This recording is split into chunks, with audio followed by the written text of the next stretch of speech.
Oh, my sweet little darling, it's time to rest now. Go ahead and lie down ever so gently. Pull your blanket up just a little. Hug your stuffed animal close to your heart. Your tiny body is letting go. Your shoulders soften. Your legs melt. All the noisy things from the day are slowly fading away. Take a deep, slow breath in. Cool, fresh air fills your chest. And breathe out so slowly, like a little leaf drifting down. Now, all you have to do is listen.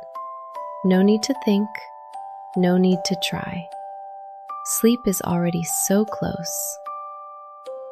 Once upon a time, in a very gentle forest, there were no loud sounds, no rushing around, only soft breezes, only tender sunlight, and the slow, peaceful rhythm of life.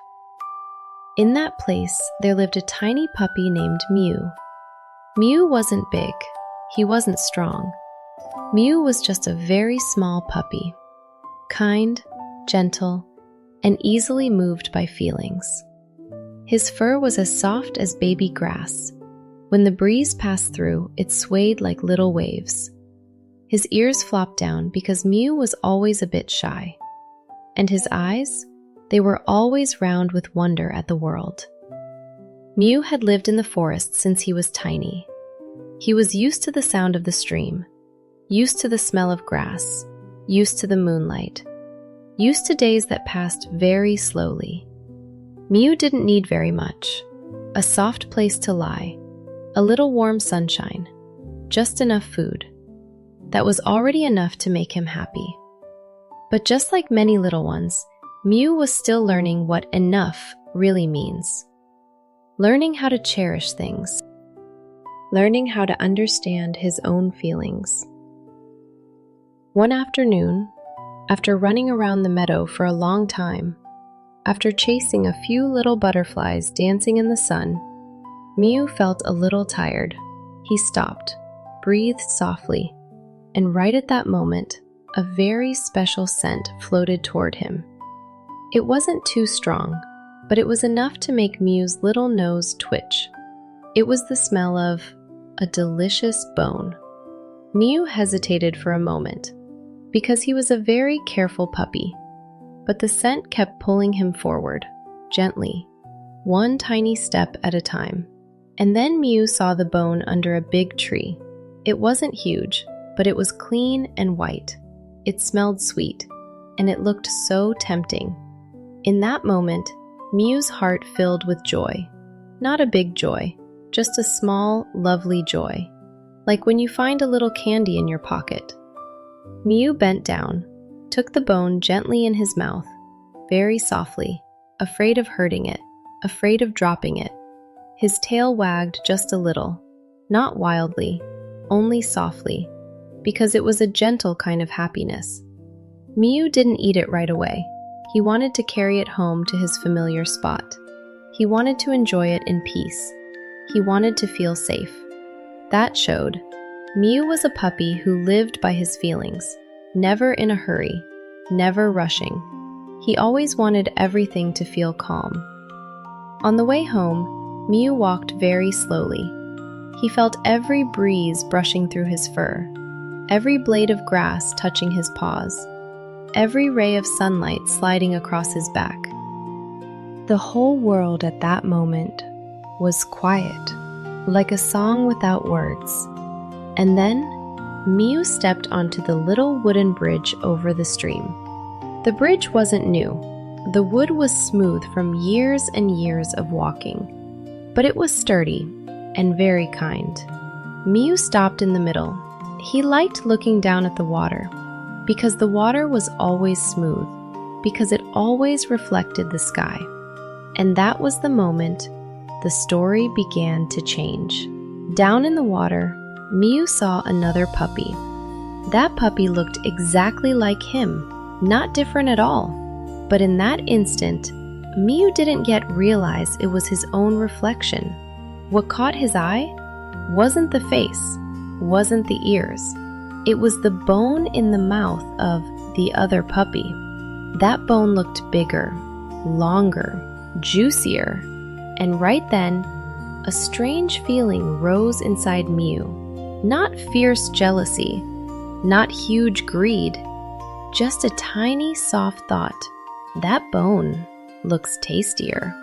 Just one little thought, but it was enough to make his heart waver. Mew looked at his own bone, then back at the water. His heart started comparing, not because he was bad, not because he was mean, but because he hadn't yet learned. Comparing can make us forget what we already have. That feeling came so softly, but it was enough to steal his earlier peace. Mew hesitated. On one side, the bone he already held. On the other, the bone that looked bigger. He didn't know. He was standing between what was real and what was only a reflection. Mew didn't see clearly, because that feeling had clouded his mind. And then, in one moment of impatience, Mew opened his mouth, not because he wanted to do something wrong, just because he wanted a little more. And in that very moment, the real bone slipped from his mouth. It fell so softly, without a sound, only making the tiniest ripple. But for Mew, that was the moment everything changed. When he looked down, the bone was gone. The water kept flowing. The other puppy disappeared. Everything went back to how it was. Everything, except the bone. Mew stood very still. Inside, he didn't feel huge pain, only a gentle, empty feeling, like when you drop a favorite toy. He didn't panic. He didn't run around frantically. He just stood there and breathed slowly. In that quiet moment, Mew began to understand. He had just traded something real for something that wasn't. But Mew didn't blame himself. He didn't stay sad for long, because he was a gentle puppy. He sat down on the bridge, let his paws dangle, let the breeze stroke him, let his heart calm again. The stream kept flowing. It wasn't angry. It didn't scold.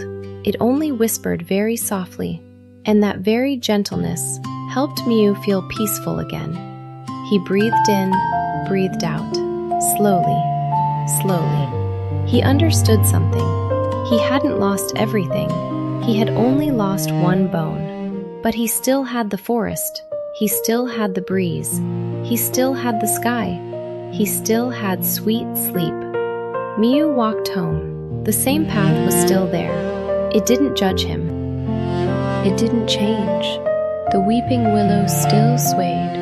His little home was still warm. Mew curled up on his mat. For the first time that day, his heart felt truly calm. He no longer thought about the bone. He only thought about sleep. And right then, the lesson quietly slipped into his heart. No one had to teach him. No one had to scold him. He just had to live it. Don't compare yourself to others, because everyone has their own kind of enough. Don't chase after what seems better, because sometimes it's only a reflection in the water. Treasure what you already hold, because that is what's real. Mew closed his eyes. His breathing became steady. Sleep came. The forest grew silent. The moon rose high. Stars shone softly. Mew slept deeply, very gently.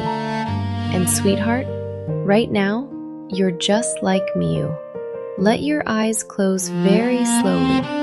You don't have to try to sleep. Just lie still. Let your breath become even. Let your heart slow down. Sleep is coming so gently, light as the night breeze, light as drifting clouds, light as a sweet lullaby. Good night, my love. Sleep so deeply, so peacefully. May you have the most beautiful dreams, so gentle, so warm. Sleep tight, my darling.